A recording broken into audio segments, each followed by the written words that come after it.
Once upon a time in ancient China, there were three old monks known as the Three Laughing Monks. They traveled together, and their names were unknown because they never told anyone. Whenever they arrived in a village or town, they would stand in the main square and start laughing.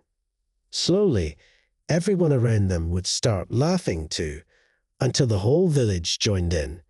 This was how they spread happiness wherever they went. They didn't speak to people but talked through their laughter, showing that life should be enjoyed and seen as a chance to laugh.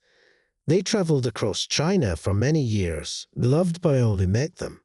One day, while they were in a village in the northern province, one of the monks passed away.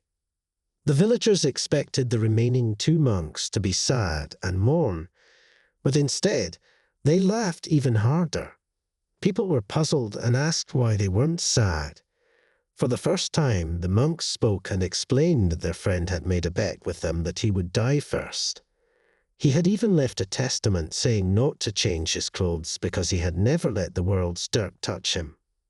During his funeral, as his body was placed on the pyre, his clothes unexpectedly burst into colorful fireworks. This amazed everyone, and they all started laughing along with the two monks.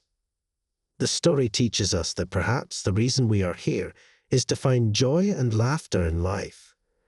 So, when faced with problems, look in the mirror and laugh them away, because your happiness is what keeps you alive.